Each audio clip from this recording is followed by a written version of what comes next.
Avant de plonger dans cette histoire incroyable, pensez à vous abonner à la chaîne et à activer la cloche. Ici, chaque récit a quelque chose à dire, et vous ne voudrez pas en manquer un seul. L'aéroport JFK de New York bourdonnait d'activité en ce matin clair de printemps. Les passagers pressés, les valises qui roulent, les annonces résonnantes, mais pour Marcus Jefferson, ce n'était qu'un bruit de fond. PDG respecté d'une entreprise technologique de plusieurs milliards de dollars, il avançait avec une assurance calme et naturelle, vêtu d'un costume sur mesure bleu marine et d'une cravate grise argentée. Ses chaussures brillaient sous la lumière des néons, et son regard pénétrant semblait lire au-delà des apparences. À quelques mètres, Vanessa Collins, hôtesse de l'air chevronnée mais connue pour son arrogance, scrutait Marcus avec une lueur de dédain. Ses collègues l'avaient prévenu, il est important. Très important. Mais Vanessa, têtue et hautaine, n'avait qu'un seul critère, son jugement personnel, teinté de préjugés raciaux. Première classe, mais pas pour lui, pensa-t-elle, un sourire moqueur étirant ses lèvres. Le vol pour Los Angeles devait être un voyage de routine pour Marcus. Pourtant, l'air dans la cabine semblait vibrer d'une tension invisible. Dès qu'il entra, les autres passagers de première classe, en costume ou tailleur, se tournèrent pour l'observer. Quelques murmures admiratifs, quelques regards surpris. Mais Vanessa, elle, détourna les yeux avec un léger rictus. Alors que Marcus s'installait confortablement dans son siège près du hublot, Vanessa approcha avec le menu gastronomique du vol. Mais au lieu de le lui tendre avec le sourire professionnel attendu, elle le repoussa légèrement. Je ne peux pas vous servir, monsieur. Balbutia-t-elle, ses yeux brillant d'une arrogance mal placée. Marcus leva un sourcil, impassible, sa voix posée mais ferme. Vous ne pouvez pas me servir, ou vous refusez de le faire à cause de ma couleur de peau? Un silence glacial s'installa dans la cabine. Vanessa, surprise par sa calme confrontation, chercha ses mots, mais aucun n'osa franchir ses lèvres. Marcus, lui, comprit immédiatement qu'il faisait face à un cas classique de racisme arrogant. Pourtant, il ne se fâcha pas. Au contraire, il sentit une étrange satisfaction, il savait que ce moment allait se retourner contre elle.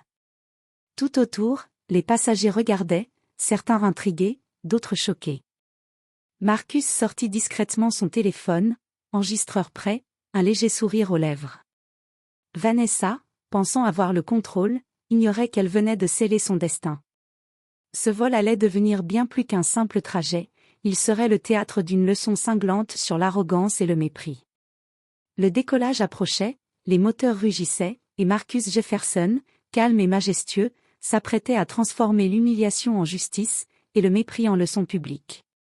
L'avion avait quitté le tarmac, et la cabine de première classe s'était installée dans un calme feutré, interrompu seulement par le bourdonnement régulier des moteurs. Marcus Jefferson s'était confortablement installé dans son siège près du hublot, un dossier en cuir noir qui épousait parfaitement sa silhouette. Son ordinateur portable ouvert sur ses genoux, il examinait quelques documents financiers tout en observant, d'un œil discret, l'attitude de Vanessa Collins. Vanessa, vêtue de son uniforme impeccable, passait entre les rangées avec l'air professionnel attendu, mais dès qu'elle atteignit Marcus, son sourire se figea. Elle tenait le plateau du repas gastronomique, un assortiment délicat de saumon fumé, de risotto crémeux et d'une salade croquante. Monsieur Jefferson, je... commença-t-elle, hésitante, comme si chaque mot lui coûtait un effort surhumain. Marcus leva les yeux, impassible. Je vous écoute, dit-il calmement, sa voix douce mais chargée de gravité. Vanessa détourna la tête et murmura presque pour elle-même, je ne peux pas vous servir. Le silence s'installa. Les autres passagers, qui avaient déjà remarqué l'entrée imposante de Marcus, échangèrent des regards perplexes. Certains baissèrent les yeux, mal à l'aise, tandis que d'autres sortirent discrètement leur téléphone pour filmer la scène. Marcus inclina légèrement la tête, ne laissant rien paraître de sa colère. « Je ne veux pas que vous me serviez, parce que je suis noir, n'est-ce pas ?» demanda-t-il, chaque mot posé avec une précision glaciale. Vanessa cligna des yeux, surprise par la justesse de sa déduction. Elle ouvrit la bouche pour répondre, mais aucun mot ne sortit. Son arrogance, qui d'ordinaire la rendait invincible dans son petit monde, venait de s'effriter face à la dignité implacable de Marcus. Sans élever la voix, Marcus sortit discrètement son téléphone et commença à filmer la scène. Pas de colère, pas de drame exagéré. Juste la vérité, immortalisée dans un silence pesant.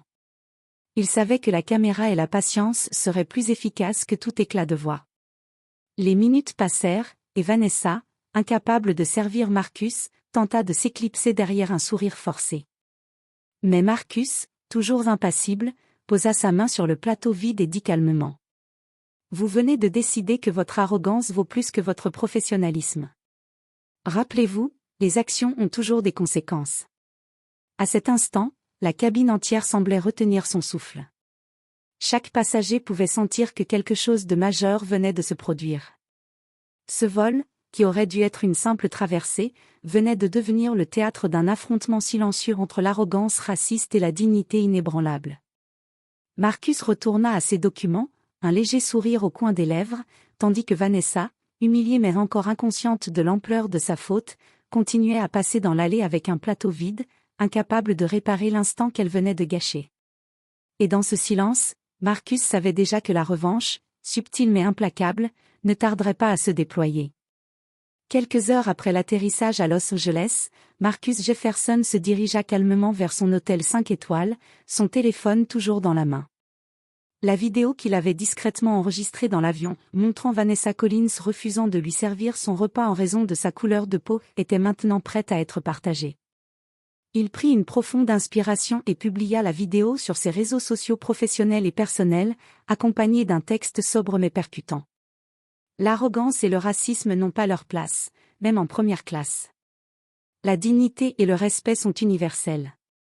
À peine quelques minutes passèrent avant que le téléphone de Marcus ne commence à vibrer sans arrêt. Les notifications affluaient, likes, partages, commentaires. La vidéo devint virale presque instantanément. Des milliers d'internautes exprimaient leur indignation face au comportement de Vanessa. Les #, justice pour Marcus et #vol de l'arrogance envahirent Twitter, Instagram et LinkedIn. Vanessa, qui venait de finir sa journée de travail, fut la première à découvrir que son nom et son visage circulaient partout sur Internet. Les captures d'écran de son refus humiliant circulaient à une vitesse effrayante. Son téléphone ne cessait de vibrer, notifications, appels anonymes, messages de colère et de condamnation. Elle sentit son cœur se serrer. Quelques heures plus tard, la direction de la compagnie aérienne contacta Vanessa pour une enquête interne immédiate. Ses supérieurs, surpris et choqués par l'ampleur de la diffusion, lui demandèrent des explications. Elle bafouilla, incapable de justifier son arrogance et son racisme devant des preuves irréfutables. Entre-temps, Marcus, observant calmement l'évolution de la situation depuis son hôtel, savourait le moment. Pas de vengeance impulsive, juste la force de la vérité et de l'évidence. Chaque commentaire, chaque partage, chaque réaction négative contre Vanessa renforçait la leçon qu'il était sur le point de lui infliger. Dans l'ombre, Vanessa commençait à comprendre qu'elle avait sous-estimé Marcus Jefferson. Mais le pire restait à venir. Elle ignorait encore que son humiliation publique n'était que le premier acte d'une leçon subtile mais irrévocable. Et tandis que Marcus se préparait pour ses rendez-vous d'affaires à Los Angeles, il savait que la prochaine étape serait encore plus mémorable. Car la véritable revanche ne résidait pas dans la colère, mais dans la justice parfaitement orchestrée. 2 semaines plus tard, Los Angeles brillait sous le soleil d'été. Le gala annuel de l'industrie aérienne se préparait dans le hall somptueux d'un hôtel 5 étoiles. Chandeliers en cristal, tapis rouge, et une salle remplie de dirigeants, investisseurs et journalistes triés sur le volet. Marcus Jefferson avait accepté l'invitation, non pas pour socialiser, mais pour mettre un point final à l'arrogance de Vanessa Collins. Vanessa, quant à elle, ignorait encore que Marcus serait présent. Elle avait été convoquée par ses supérieurs, pour représenter la compagnie, sans savoir que sa réputation était désormais au bord de l'effondrement. La soirée avançait, les conversations allaient bon train. Marcus entra, élégant, calme, et d'un simple regard, tous les yeux se tournèrent vers lui. Vanessa, repérant l'homme qu'elle avait humilié 2 semaines plus tôt, sentit son cœur s'arrêter un instant. La couleur lui monta au visage. Le moment décisif arriva. Marcus prit la parole pour remettre un prix spécial, un geste inattendu qui captiva immédiatement l'attention de toute la salle. Ce soir, nous célébrons l'excellence dans l'industrie aérienne, mais nous devons aussi reconnaître que certaines leçons, bien que difficiles, sont essentielles pour le progrès. Marcus fit une pause, son regard glacial rencontrant celui de Vanessa. Et pour la meilleure démonstration de ce qu'il ne faut jamais faire, j'ai l'honneur de décerner ce prix à Vanessa Collins. Un silence choquant emplit la salle. Les journalistes, les dirigeants, tous fixaient Vanessa, figée sur place.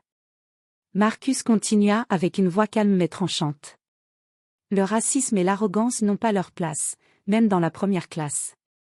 Votre comportement a été documenté, observé et condamné par ceux qui valorisent le respect et la dignité.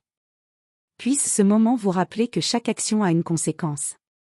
Vanessa, incapable de parler, sentit ses joues brûler.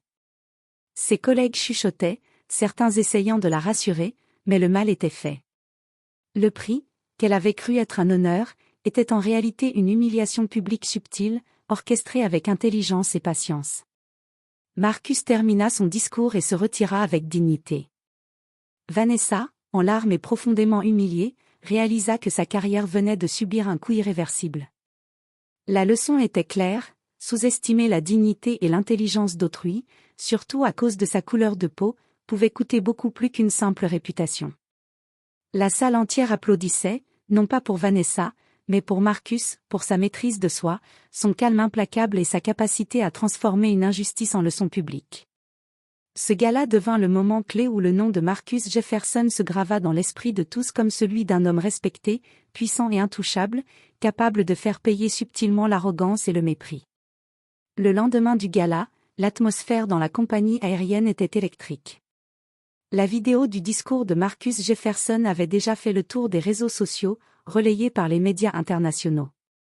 Les articles titraient « L'homme d'affaires qui a mis une hôtesse raciste face à sa propre arrogance » ou « Première classe, le vol qui a humilié l'arrogance ». Vanessa Collins, encore sous le choc, reçut un appel de son supérieur. Sa voix tremblait. « Vanessa, à cause de votre comportement, de l'impact public et de l'enquête interne, nous devons malheureusement mettre fin à votre contrat immédiatement. » Elle sentit son monde s'effondrer.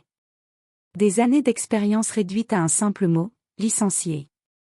Mais plus que la perte d'emploi, c'était la honte publique qui la rongeait. Chaque commentaire, chaque like sur la vidéo virale, chaque titre de journal était un rappel de son arrogance et de son racisme. Pendant ce temps, Marcus continuait sa journée comme si rien ne s'était passé. Les réunions, les signatures de contrats et les rendez-vous d'affaires se succédaient. Mais derrière sa routine, une satisfaction profonde persistait, il avait transformé une humiliation injuste en une leçon publique sur la dignité et le respect.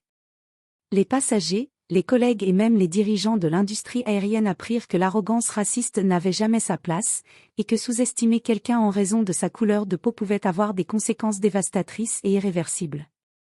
Marcus Jefferson devint un symbole de maîtrise, de patience et de justice subtile. Son nom était désormais associé non seulement à son succès professionnel, mais aussi à sa capacité à transformer l'injustice en victoire intelligente et mesurée. Quant à Vanessa, sa carrière dans l'aviation s'acheva en disgrâce. La leçon était gravée dans sa mémoire, une leçon douloureuse mais incontournable, la dignité et l'intelligence surpassent toujours l'arrogance et le préjugé. Et ainsi se referma ce chapitre, un vol ordinaire transformé en une démonstration éclatante de ce que signifie respecter autrui, et de ce que coûte la haine et l'arrogance.